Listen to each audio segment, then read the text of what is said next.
sejarah dan pandangan manusia. Konseling multikultural sebagai sebuah spesialisasi dimulai dengan sekelompok kecil konselor dan psikolog yang tertarik pada perbedaan lintas budaya. Gerakan hak-hak sipil pada tahun 1960-an memberikan dorongan yang luar biasa bagi perkembangan konseling multikultural. Selain itu, meningkatnya pengakuan terhadap rasisme dan bentuk diskriminasi lainnya di masyarakat Amerika mengakibatkan status etnis dan minoritas menjadi fokus perhatian dalam bidang konseling. Hingga pada pertengahan tahun 1960-an, konseling dan psikoterapi di Amerika cenderung mengabaikan klien dengan latar belakang budaya yang berbeda, yang berada pada posisi yang kurang menguntungkan dalam budaya mayoritas dan masyarakat kelas menengah. Demikian pula, psikoterapi membatasi praktiknya terutama pada klien kelas menengah dan atas dan mengabaikan orang-orang dari kelas bawah dan latar belakang budaya yang berbeda. Namun, pada pertengahan tahun 1970-an, jumlah penelitian yang berfokus pada dampak ras terhadap konseling dan psikoterapi telah meningkat. B. Konsep dasar konseling multikultural. Konseling adalah suatu proses untuk membantu individu mengatasi hambatan-hambatan perkembangan dirinya dan untuk mencapai perkembangan yang optimal kemampuan pribadi yang dimiliki.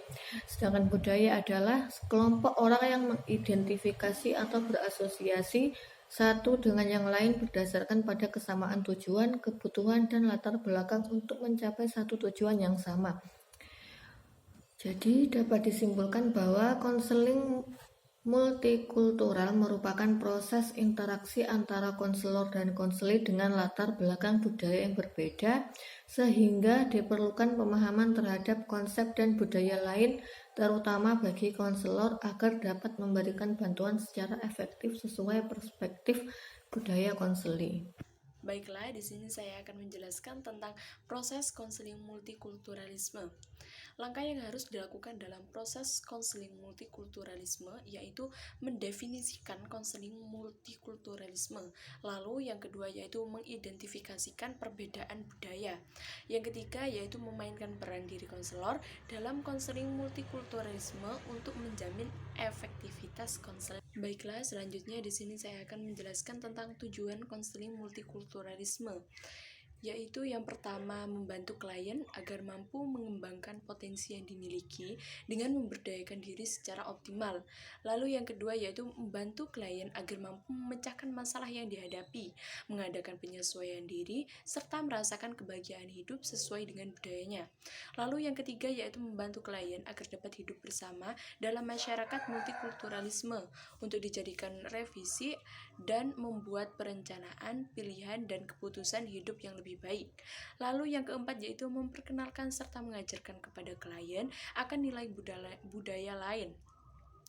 Lalu yang selanjutnya yaitu peran konseling dalam konseling pendekatan multikulturalisme, yaitu yang pertama memahami pengaruh budaya luar, yang kedua yaitu mengatasi tantangan, yang ketiga yaitu pemberdayaan klien, yang keempat meningkatkan layanan konseling sekolah, dan yang terakhir atau yang kelima yaitu sensitivitas budaya dan komunikasi. Fungsi konselor dari bimbingan konseling multikulturalisme. Yang pertama, fungsi pemahaman, yang kedua, fungsi preventif, yang ketiga, fungsi penyembuhan. Kemudian materi yang selanjutnya yaitu tahapan pendekatan konseling multikulturalisme. Yang pertama yaitu menimbulkan suasana yang baik ketika proses konseling dimulai. Yang kedua, membuka realitas psikologi pada diri klien. Yang ketiga, menjelaskan mengenai struktur hubungan konseling. Yang selanjutnya yaitu teknik pendekatan konseling multikulturalisme. Yang pertama, pemahaman terhadap konsep dan budaya lain. Yang kedua, sikap sabar, optimis, dan waspada. Yang ketiga, sensitivitas terhadap variasi budaya.